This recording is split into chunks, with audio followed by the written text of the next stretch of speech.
الحمدللہ والصلاۃ والسلام علی رسول اللہ۔ ناظرین خیر مقدم ہے آپ کا۔ سوال کرتے ہیں کہ ایک حدیث میں نے پڑھا ہے کہ رسول اکرم صلی اللہ علیہ وسلم نے یہود و نصارہ کے برتن میں کھانے سے منع کیا۔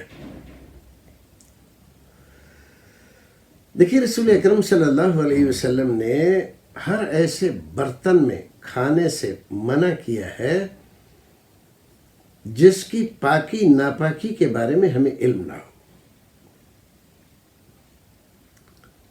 اور اگر علم ہو کہ وہ اچھی طرح سے دھویا گیا ہے اور پاک ہے تو اس برتن میں آپ کھانا کھا سکتے ہیں، یہودی کا ہو، نصرانی کا ہو، کسی غیر مسلم کا ہو جو ہمارے یہاں آس پاس میں رہتے ہیں۔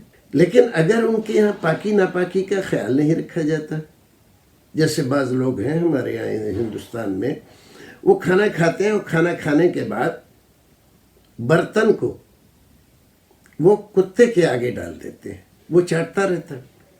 ہمارے یہاں یہ بات بتلائی گئی ہے کہ کتے کے اندر ایک خاص قسم کا جرثومہ پایا جاتا ہے، جراثیم پائے جاتے ہیں، اور وہ اتنے خطرناک ہوتے ہیں کہ وہ معمولی دھونے سے نہ مرتے ہیں، نہ ختم ہوتے ہیں، نہ برتن کو چھوڑتے ہیں۔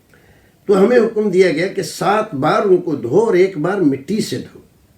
آج میڈیکل سائنس نے اس بات کو ثابت کیا ہے کہ ریویز کتے کی ان کو مٹی مار دیتی ہے، باقی اور چیزوں سے، صابن وغیرہ سے یہ نہیں مرتے۔ اتنے خطرناک ہوتے ہیں کہ وہ اس طرح کی چیزوں سے نہیں مرتے، لیکن مٹی سے رگڑ کے جب آپ دھوئیں گے تو وہ مر جائیں گے، ختم ہو جائیں گے، اور برتن اس لائق ہو جائے گا کہ آپ اس میں دوبارہ کھا سکیں۔ تو اس بات کا خیال رکھیں۔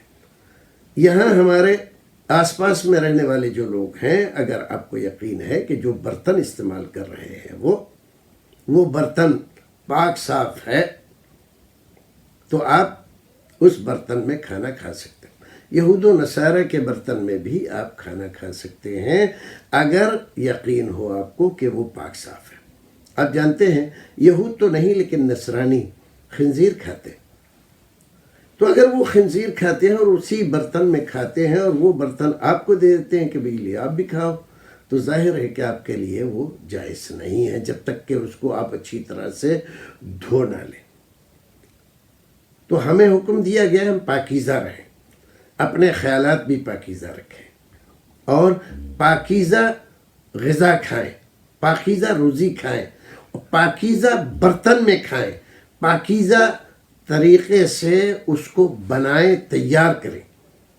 ان تمام چیزوں میں، تمام مراحل میں پاکیزگی کا خیال رکھنے کا حکم دیا گیا ہے۔ امید ہے بات سمجھ میں آئی ہوگی۔ السلام علیکم ورحمۃ اللہ وبرکاتہ۔